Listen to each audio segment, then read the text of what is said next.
Bonjour à tous, bienvenue sur My Travel Project. Alors déjà j'espère que la lumière ne va pas trop changer dans cette vidéo.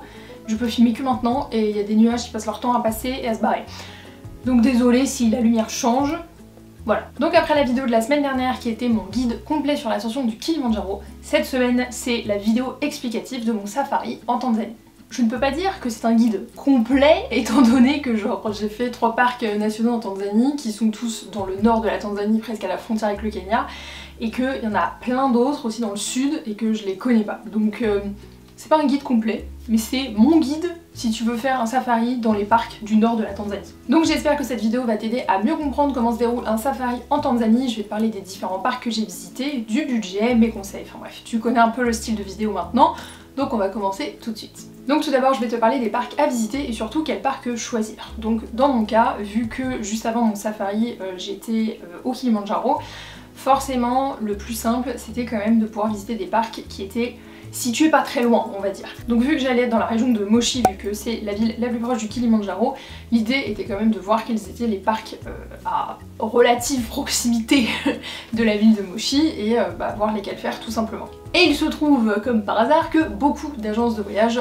proposent de faire un safari directement après l'ascension du Kilimandjaro, parce qu'à quelques heures en fait de voiture de la ville de Moshi, eh bien, tu retrouves certains parcs qui sont parmi les plus connus en Tanzanie. C'était donc la formule que j'avais prise avec l'agence de voyage avec laquelle je suis partie, et du coup je suis partie pour un safari de 4 jours dans la région d'Arusha. Donc Arusha c'est une ville qui est située à 1h30 si je dis pas de bêtises de Moshi, et du coup j'ai visité 3 parcs qui sont le Tarangire, le Serengeti et le Ngorongoro. Faut savoir que dans cette région il n'y a pas seulement les 3 parcs que je viens de te citer, tu peux aller également au parc national d'Arusha et tu peux aller aux environs du lac Manyara également. Mais pour le coup, vu que moi je partais pour 4 jours de safari, le fait de faire 3 parcs c'était déjà amplement suffisant et c'était ce qui était proposé donc par l'agence de voyage.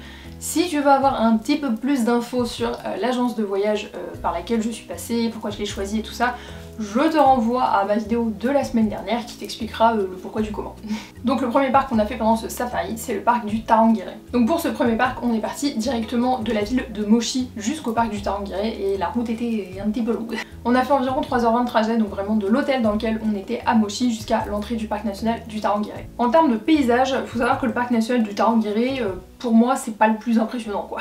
Il y a une rivière qui traverse le parc et du coup il y a des espèces de falaises en fait le long de cette rivière, donc c'est joli évidemment, mais selon moi c'est pas les plus beaux paysages que tu vas voir dans le parc national du Tarangire.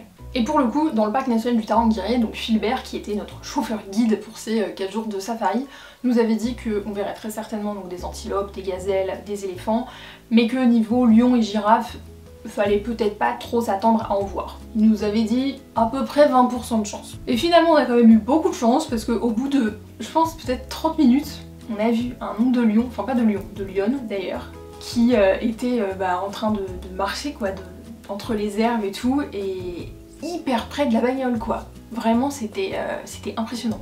Et pour le coup c'était inespéré parce que, enfin, d'en voir au bout de 30 minutes alors qu'on nous avait dit qu'il y avait quand même de fortes chances qu'on n'en voit pas, enfin c'était dingue, alors que d'habitude tu prendrais beaucoup plus de temps à fouiner partout, à regarder pour voir si t'en vois, et puis si ça se trouve tu vas en voir mais d'hyper loin, et là, enfin, c'était des lionnes qui étaient en plus en train de marcher, donc pas juste en train de faire la sieste, qui forcément est un peu plus intéressant. On les a vus de vraiment près, on en a vu plusieurs, enfin c'était trop bien pour commencer le safari quoi. Et on a eu de la chance aussi de voir pas mal d'éléphants, alors c'était quand même, on va dire un peu attendu à ce qu'on voit des éléphants, mais ce qui était trop cool c'est qu'on a vu des petits bébés éléphants. Oh, c'est tellement chaud! Après dans le parc du Tarangire, on a aussi vu donc des babouins, on a vu des girafes alors que c'était quand même pas sûr qu'on puisse en voir, on a vu des impalas et même des léopards, donc franchement pour cette première journée c'était bien rempli niveau animaux. Le deuxième parc qu'on a fait c'est le parc du Serengeti et je pense que c'est vraiment le plus connu de Tanzanie. En fait le Serengeti c'est le parc qui est vraiment connu pour ces énormes plaines qui s'étendent à perte de vue et les photos sont en général les photos que tu vois le plus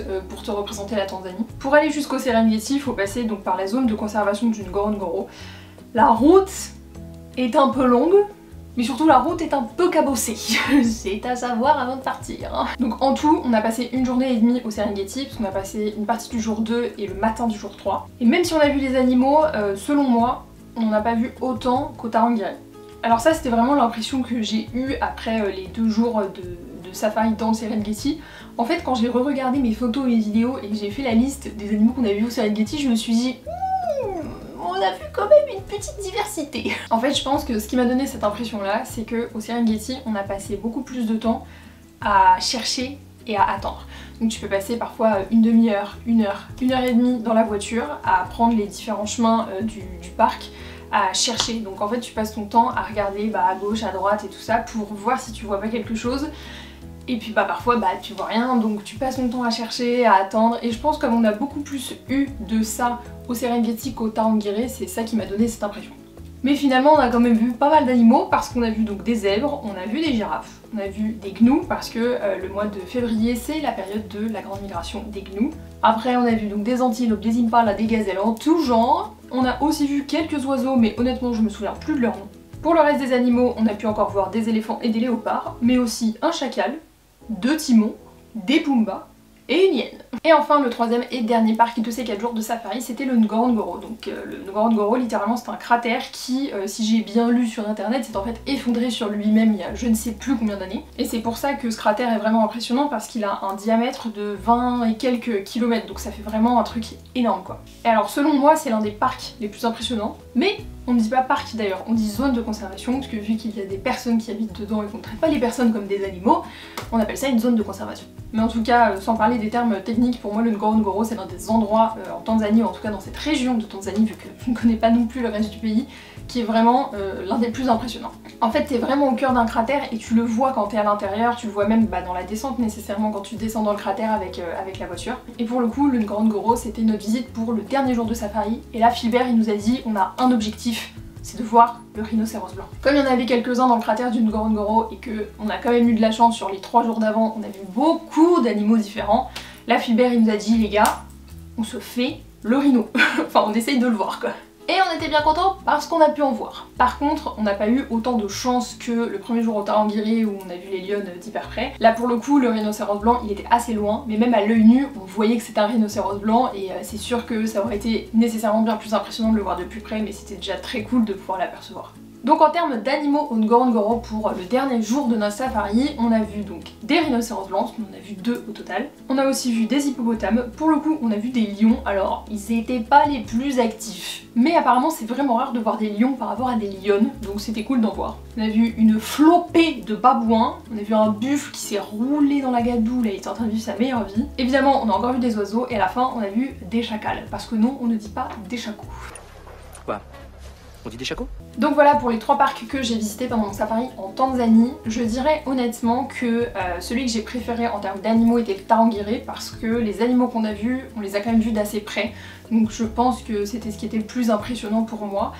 Aussi, vu que le Tarangire c'était le premier jour, je pense qu'il y avait un peu cette découverte aussi du premier jour qui a fait que niveau animaux c'est le parc que j'ai préféré. Et sinon niveau paysage, je dirais que mon préféré c'est le Ngorongoro parce que c'est vraiment impressionnant d'être au cœur de ce cratère, c'est genre un mini écosystème en fait quoi. Donc maintenant je vais passer au budget et comme je te le disais dans la vidéo de la semaine dernière sur mon guide complet de l'ascension du Kilimandjaro, je ne peux pas te donner un budget fixe pour le safari. Donc comme je disais dans ma précédente vidéo, en fait moi j'ai payé une formule à l'agence de voyage. Cette formule c'était ascension du Kilimandjaro pendant 8 jours plus 4 jours de safari, et le fait est que je n'ai pas le détail, enfin le descriptif de combien a coûté exactement l'ascension du Kilimandjaro et combien ont coûté les 4 jours de safari. Donc je peux pas te donner un prix uniquement pour le safari. Par contre si tu veux voir tout le détail du budget de mon voyage combiné Kilimandjaro safari, enfin de mes 2 semaines en Tanzanie, je t'invite encore une fois à voir la vidéo de la semaine dernière. Par contre histoire de te donner un ordre d'idée, je vais quand même te citer certains prix que j'ai trouvés soit en ligne, soit sur ma facture à l'agence de voyage tout simplement. Ça pourra peut-être te donner des idées du budget que tu devrais réserver pour faire un safari en Tanzanie. Donc bien évidemment pour rentrer dans les parcs dans le safari, il faut payer une taxe d'entrée. Moi ces taxes d'entrée étaient comprises dans le prix total que j'ai payé à l'agence de voyage par laquelle je suis passée. Pour le coup, j'avais le prix vraiment pour ces taxes d'entrée là qui étaient par personne de 495 €. En l'occurrence, les taxes d'entrée pour le Tarangire c'était 53 $. Il faut savoir d'ailleurs que les taxes d'entrée pour chaque parc sont souvent limitées en termes de durée, c'est-à-dire qu'à partir du moment où tu payes un droit d'entrée pour 24 heures seulement. Et donc 24 heures plus tard maximum, il faut que tu sois ressorti du parc, sinon tu repayes en fait un droit d'entrée pour une journée supplémentaire. Je crois même d'ailleurs que pour le Ngorongoro, notre permis d'entrée c'était 6 heures maximum quoi. Ensuite, justement pour le Ngorongoro, le prix d'entrée était de 60 $ et pour le Serengeti, il était de 70,80 $. Donc à cela, il faut aussi rajouter donc le prix d'entrée du véhicule dans chaque parc et aussi le prix d'entrée du chauffeur guide. Et enfin, si tu dors dans le parc, tu dois également payer une taxe de séjour pour chaque nuit que tu vas passer dans le parc. Donc par exemple, moi j'ai dormi une nuit dans le Serengeti dans un campement, et pour le coup la taxe de séjour pour cette nuit que j'ai passée dans le Serengeti était équivalente à 10 000 shillings tanzaniens, ce qui fait 3,90 €. J'ai aussi appris en faisant mes petites recherches qu'il y avait des frais de permis si les chauffeurs guides souhaitaient servir un repas chaud. Donc en l'occurrence pendant les 4 jours de safari, nous tous les jours on allait à un site de pique-nique pour déjeuner. Moi je pensais évidemment qu'on allait avoir genre des sandwichs quoi. Non non non, tous les jours on avait des plats chauds qui venaient dans des cocottes, on avait du riz, on avait du ragoût, enfin vraiment un truc de dingue. Mais je ne savais pas du tout que parce que le chauffeur guide nous servait un repas chaud, et ben il avait dû payer, enfin en tout cas l'agence de voyage avait dû payer un permis par rapport à ça pour chaque personne qui était là pendant le safari quoi. Et en l'occurrence les frais de permis en question c'est 20 $ par personne pour chaque repas. Donc 4 repas en tout quand même. Alors bien évidemment, encore une fois, dans moi le prix que j'ai payé à l'agence de voyage, les logements, enfin les hébergements étaient compris. Je suis quand même allée regarder à peu près à quoi m'attendre en termes de prix par nuit et par personne. Et ben on comprend pourquoi j'ai payé 6 700 balles le voyage hein. Alors dans le lodge qui s'appelle Farm of Dreams, dans lequel j'ai dormi une première nuit et ensuite la dernière nuit avant de repartir à Arusha, le prix par nuit et par personne est de 130 € en demi-pension, donc c'est-à-dire le dîner et le petit déjeuner le lendemain matin. Et pour le campement dans le Serengeti, qui s'appelle le Serengeti Pure Tented Camps, c'était 210 $ par nuit et par personne, encore une fois en demi-pension, donc avec le dîner le soir et le petit déjeuner le lendemain matin. Donc voilà pour le budget, ou en tout cas les indications de prix pour faire un safari dans les parcs du nord de la Tanzanie. Maintenant je vais un peu te raconter comment s'organiser les journées pendant le safari. Donc en général on se réveillait entre 6h30 et 7h. Donc là évidemment on finissait nos sacs, nos affaires pour pouvoir ensuite amener nos sacs jusqu'à la voiture qu'on utilisait pour le safari. Ensuite on prenait notre petit déjeuner et vers 7h30, 8h c'était le départ, et là pour le coup on partait en game drive. Donc j'avais jamais entendu ce terme avant ce safari. Game drive ça veut juste dire que tu pars à la recherche des animaux. Donc tu es dans la voiture et tu fais le tour des chemins du parc dans lequel tu es, ou dans la zone de conservation dans laquelle tu es, pour rechercher des animaux tout simplement. Donc la première game drive, elle commençait vers 8h, 8h15 jusqu'à midi, midi et demi. À ce moment-là, on partait pour déjeuner, donc Philbert, le chauffeur guide, nous emmenait jusqu'à un site de pique-nique, et alors là c'était le festin, parce qu'on avait donc... Qu'est-ce qu'on a eu? On a eu du riz, on a eu de la viande en sauce, enfin du ragoût, on a eu des samosas, on avait des fruits frais, toujours du café, du thé. La bouffe, encore une fois, c'était fou. Après le déjeuner, on repartait en game drive, et là pour le coup, la durée de la deuxième game drive était assez changeante parce qu'il y a beaucoup de routes entre chaque parc. Et du coup, souvent on pouvait faire une game drive pendant peut-être 1 heure ou 2, et puis après c'était les gars, faut qu'on y aille parce que faut qu'on aille à notre prochain logement, ou faut qu'on fasse la route de retour vers Arusha par exemple. Et tous les jours on a fait beaucoup d'heures. Je crois qu'il y a quelqu'un dans mon groupe qui a compté qu'on était en 4 jours à peu près 40 heures de bagnole quoi. Donc voilà, il y a beaucoup d'heures de route, et c'est pas seulement entre les parcs, c'est aussi parfois entre les hébergements. Par exemple, comme je le disais, le premier jour de Moshi jusqu'au parc national du Tarangire, il y avait à peu près 3h20, 3h30 de route. Mais le lendemain, de la ville de Karatu, donc là où il y avait notre lodge, jusqu'au Serengeti, on a fait aussi 4 heures je crois, parce que de là où on était donc à Karatu, pour aller au Serengeti, il faut passer par la zone de conservation du Ngorongoro, il faut la traverser, c'est la seule route que tu puisses prendre pour aller au Serengeti, donc encore une fois tu mets beaucoup de temps. Après avoir dormi au Serengeti, le lendemain tu repars, et tu repars à Karatu, donc tu te refais 4 heures de l'autre sens. Et le dernier jour du cratère du Ngorongoro jusqu'à Arusha, on en a eu pour 4 ou 5 heures, quelque chose comme ça, donc c'est vraiment long et il faut le savoir. Si t'aimes pas être dans une voiture, si t'as le mal des transports, vaut mieux que tu le saches avant de faire un safari quoi. D'ailleurs c'est ma prochaine partie de cette vidéo, c'est les hébergements et les transports. Donc en termes de transport c'est simple, il n'y en a eu qu'un, et c'est la voiture dans laquelle on était tous les 6, parce qu'on était un groupe de 6 pendant 4 jours. Donc la voiture en question c'est un Land Cruiser avec le toit qui se surélève, ce qui fait que dès qu'on rentrait dans un parc on avait le droit de surélever en fait le toit. Donc nous on pouvait rester debout dans la voiture et du coup observer depuis le dessus les animaux autour. Littéralement ça a été notre seul moyen de transport pendant 4 jours. On a eu quelques petits problèmes et tout ça, notamment on s'est fait embourber à un moment quand on essayait d'aider un autre Land Cruiser à se désembourber. Le support de notre pneu a lâché, on a un essuie-glace qui est parti, enfin 2-3 trucs, mais à chaque fois le lendemain, quand Philbert venait nous chercher, la bagnole elle était nickel, il n'y avait plus aucun problème parce que le gars bah du coup il prenait hyper soin de son véhicule quoi. Donc certes au bout d'un moment tu peux avoir des problèmes avec une bagnole, mais le mec en prenait trop soin.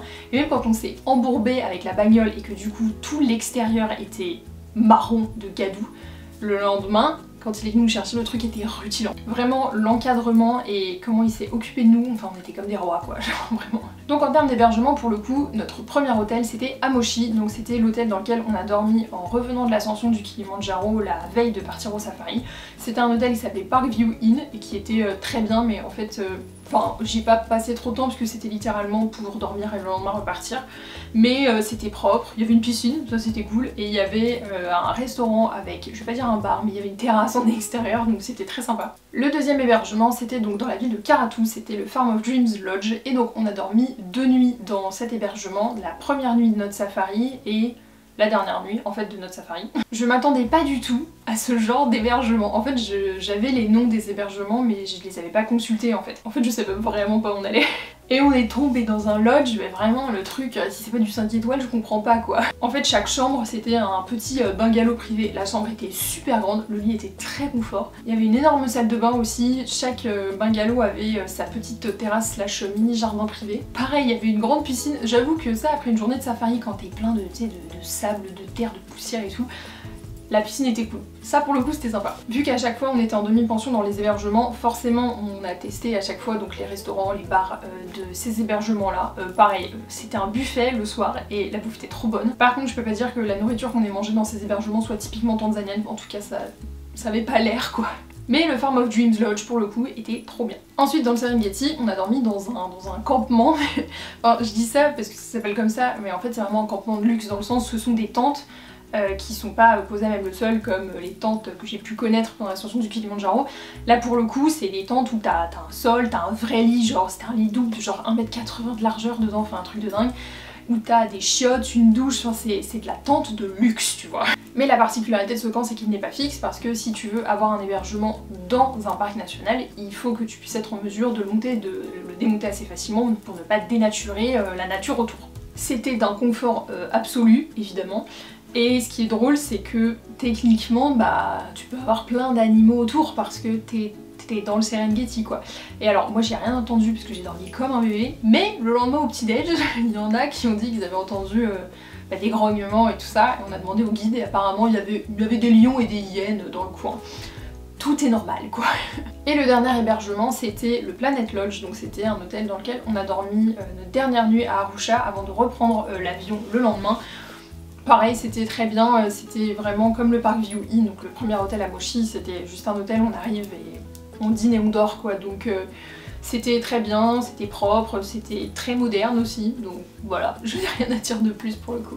Maintenant en termes d'animaux, à quoi tu peux t'attendre, et surtout il y a une question qui m'est beaucoup revenue et que je voulais aborder dans cette partie, c'est le respect des animaux. Alors en termes d'animaux que tu peux voir dans les différents parcs, pour le coup, on a vu beaucoup d'éléphants, on a vu beaucoup de girafes et tout ce qui est antilope, gazelle et impala, ça t'envoie à l'appel. On a également vu beaucoup de zèbres et de gnous, encore une fois les gnous c'est un peu logique parce que c'est la période de la grande migration. Sinon dans les animaux qu'on a vus aussi, mais je peux pas dire qu'on en ait vu à l'appel, il y a eu donc le rhinocéros blanc, les hippopotames, on a vu des buffles, on a vu des babouins, on a vu des chacals, on a vu une hyène, on a vu des phacochères, des mangoustes, j'appelle ça des timons mais c'est des mangoustes. Et après de loin, mais c'était quand même un peu difficile de les voir, on a vu quelques léopards. Donc je trouve que niveau diversité des animaux, pas de soucis. Alors là t'es sûr de voir vraiment des animaux hyper diversifiés et c'est ça qui est vraiment trop cool. C'est pour ça que je comprends complètement qu'on puisse se poser la question du respect des animaux. Alors il faut savoir que pendant le safari que j'ai fait, donc toi t'es dans la voiture, dans le Land Cruiser, le chauffeur guide n'a pas le droit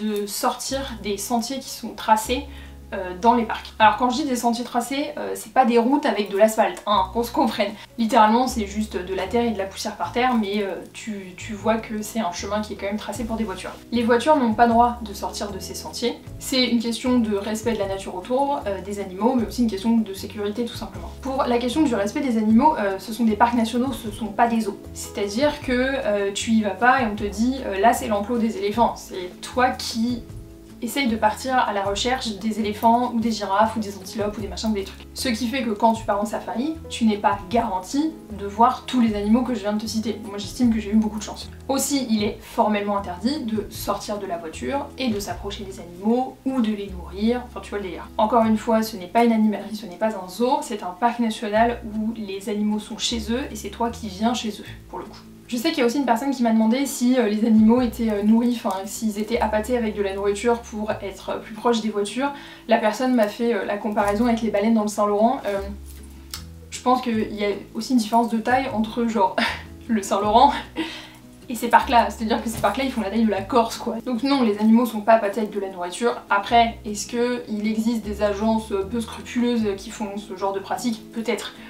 En l'occurrence, moi Philbert, il était pas là en train de distribuer de la bouffe de tous les côtés pour essayer d'appâter les animaux quoi. De toute façon, les animaux, si tu les fais chier, ils vont te le dire. C'est-à-dire qu'au bout d'un moment, nous on était enfin la voiture dans laquelle on était sur un sentier tracé, et en plein milieu du sentier, qu'est-ce que l'on voit? Un éléphant. L'éléphant, on lui a rien fait, on était à peut-être 20 mètres de lui, sauf qu'il était en train de nous regarder, il était en train d'avancer vers nous et de frotter la patte par terre comme s'il allait nous charger. Va savoir pourquoi il était énervé, mais il voulait pas qu'on passe par là. Et dans ces cas-là, mais tu forces pas, enfin, encore une fois, t'es sur leur territoire, t'es pas sur le tien. Donc dans ces cas-là, tu rebrousses chemin et voilà. En fin de compte, même si toi t'es dans une voiture qui est quand même relativement résistante, enfin, t'es pas chez toi et c'est l'animal qui fera sa loi dans tous les cas. Après oui, les animaux, ils sont habitués à voir des voitures à un moment donné, mais ils s'y prêtent pas attention, c'est-à-dire qu'ils vont passer à côté de ta bagnole et ils vont pas être curieux à voir qui t'es et tout ça. Peut-être qu'au bout d'un moment, genre la girafe qui est à côté en train de bouffer son acacia, elle va te regarder, mais elle va pas commencer à venir vers toi pour dire tiens c'est qui celui-là dans cette bagnole quoi. En tout cas, c'est pas mon expérience. Donc en termes de respect des animaux, je dirais qu'il y a quand même beaucoup de respect des animaux dans le sens où, encore une fois, enfin, c'est un parc national, c'est pas du tout un truc où ils sont en captivité, ils sont en complète liberté, mais je reste réaliste et je suis persuadée qu'il y a des agences qui sont peu scrupuleuses et qui pour le coup s'en battent les couilles du respect des animaux et qui veulent juste faire leur quota auprès de leurs clients et qui du coup doivent utiliser des techniques pas très nice on va dire pour appâter les animaux, pour essayer d'en voir le plus possible et tout ça, ça ne m'étonnerait pas que ça existe malheureusement. Et donc avant de passer aux questions qui m'ont été posées sur Instagram, je voulais juste prendre le temps de te donner 2-3 petits conseils si toi aussi t'envisages de faire un safari en Tanzanie. Le premier truc que je peux te conseiller, c'est de prévoir un bon spray anti-moustique et de la crème solaire, parce que ça tape. Et puis le spray anti-moustique aussi est très utile, et quand je dis spray anti-moustique, c'est un pour la peau et un pour les vêtements. Quand on était dans le Serengeti, là où on a dormi, donc dans le campement, il y avait des moustiques partout. Je me suis fait piquer tout le long des chevilles et j'ai eu bien des boutons pendant 2 semaines.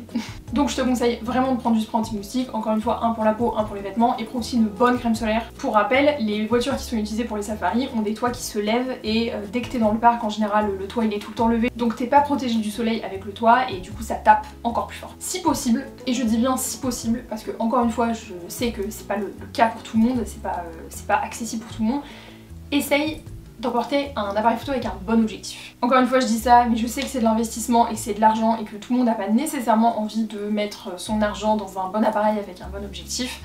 Mais si tu veux observer certains animaux qui sont plutôt loin, je te conseille vraiment de le faire, ou en tout cas de voir quelles sont les options les plus abordables et qui te permettraient d'avoir un bon compromis, on va dire, en termes de zoom. Il y a beaucoup d'animaux que tu peux voir d'assez proche, tout simplement parce que tu passes à côté, donc ça c'est trop cool. Mais il y a d'autres animaux que tu vas voir de beaucoup plus loin, et même si tu peux les observer à l'œil nu, si tu as envie de ramener certaines photos, dans ces cas-là, le zoom de ton portable va être très vite limité quoi. Donc moi j'avais comme objectif spécifiquement pour le safari un objectif Tamron 18-400 qui fait des photos et des vidéos de très loin, vraiment de très bonne qualité, donc j'étais très contente de ça. Mais encore une fois, je sais que ce n'est pas accessible à tout le monde. Je préfère juste le dire en termes de conseils parce que je pense que c'est quand même une réalité qu'il faut connaître tout simplement avant de partir en safari. Encore une fois, je suis persuadée qu'il existe de très bons compromis en termes de zoom qui soient pas nécessairement un objectif comme celui que moi j'ai pris. Pour la petite histoire, pendant le safari, il y avait un couple d'Américains qui était là en lune de miel et ils avaient exactement le même appareil photo que moi, donc celui avec lequel je filme actuellement, avec aussi un objectif que j'ai également qui est l'objectif 15-45 avec lequel je filme actuellement. Ils avaient que cet objectif là pour le safari, ils se sont retrouvés très vite limités pour faire leurs photos.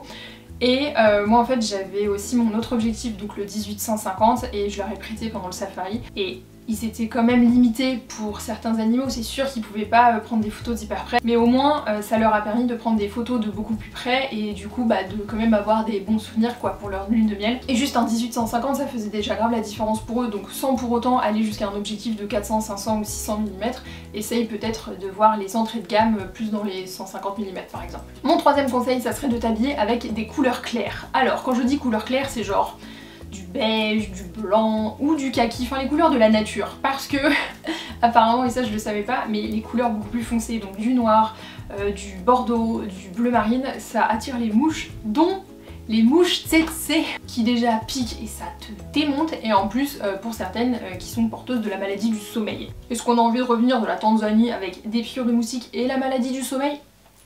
Je ne pense pas. Et enfin pour mon dernier conseil, je te dirais de prendre un médoc contre le mal des transports si t'es sujet à ça, parce que ça secoue, ok? Vraiment, les routes, je vais pas dire qu'elles sont pas en bon état, en fait c'est de la piste, donc il n'y a pas de bon ou de mauvais état. Mais vous savez, moi je crois pas qu'il y ait de bonnes ou de mauvaises situations. C'est juste que bah, c'est des cailloux, c'est de la poussière, c'est des pierres, donc bah forcément ça tangue quoi. Et comme on fait beaucoup de routes, je te conseille de prendre genre du Vogalib ou un truc comme ça avant de partir. Si tu sais que en général ce genre de route et toi ça fait pas bon ménage tu vois.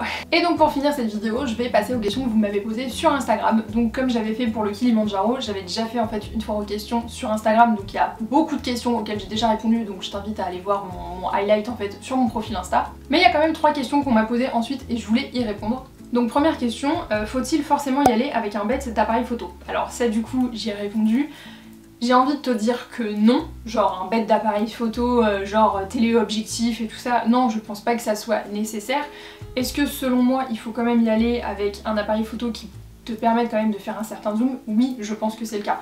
Après, je pense pas qu'il soit nécessaire que tu achètes un boîtier avec un nouvel objectif. Je pense qu'il y a des appareils photo avec des zooms intégrés qui seront peut-être suffisants. Moi je sais qu'il y avait quelqu'un dans mon groupe qui avait juste un appareil photo, tu sais, avec un zoom intégré là qui sort et qui rentre quand tu l'allumes, et il a fait des photos de quand même assez près. Donc je pense que pour le coup ça peut être assez intéressant d'explorer ces options là si t'as pas envie d'aller sur l'option d'un boîtier avec un objectif. Surtout si tu sais que cet objectif tu vas peut-être pas le réutiliser ensuite. Dans ces cas là je pense qu'un appareil photo avec zoom intégré, avec un zoom quand même suffisamment puissant, ça sera peut-être beaucoup plus utile pour toi, surtout pour réutiliser l'appareil photo dans d'autres contextes que juste un safari.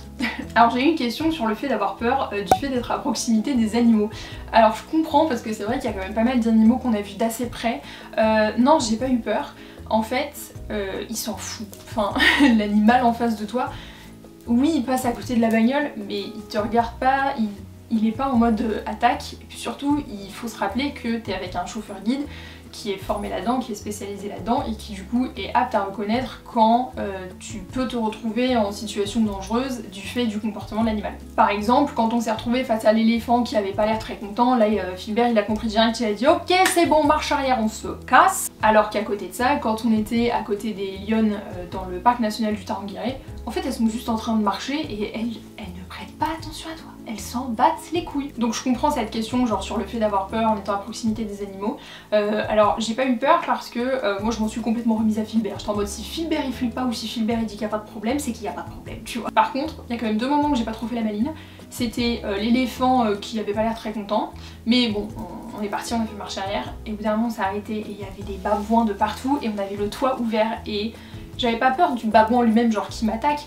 J'avais peur qu'il y en ait un qui rentre dans la bagnole et qui genre décide, tu sais, de te grimper dessus, de te grimper dans les cheveux, tout ça, genre ça me dégoûtait, tu vois. Et pour la dernière question que j'ai reçue, j'avoue avoir eu un peu de mal à comprendre la question. C'était pour une personne pas intéressée par l'Afrique de base, est-ce que ça vaut le coup? Alors déjà je trouve ça un peu compliqué de répondre à une question qui est aussi générique, enfin aussi généraliste, dans le sens où mon expérience en Tanzanie ne reflète pas l'expérience ou les voyages que tu pourras faire sur le reste du continent africain, tout simplement parce que il y a plusieurs pays sur le continent africain tout simplement, et que tu vas évidemment pas vivre le même voyage et tu vas pas vivre les mêmes expériences que tu partes en Tunisie ou que tu partes au Botswana. Moi je trouve qu'un safari ça vaut le coup, évidemment. Après qu'est-ce que ça veut dire pas intéressé par l'Afrique, tu vois? Tu peux ne pas être intéressé d'aller faire un safari, mais ça se trouve tu vas être intéressé peut-être d'aller voir les pyramides du Caire. Enfin, moi je trouve qu'un safari ça vaut le coup, mais Afrique ne veut pas dire obligatoirement safari. Genre à ce que je sache tu peux pas faire un safari au Maroc, tu vois. Donc je pense qu'en fait la question ça serait déjà de savoir qu'est-ce qui t'attire pas en Afrique. Encore une fois, je trouve que c'est un peu généraliste de parler d'Afrique quand il y a autant de pays, autant de cultures sur le continent africain. Et la deuxième question c'est, est-ce qu'un safari t'intéresserait plutôt?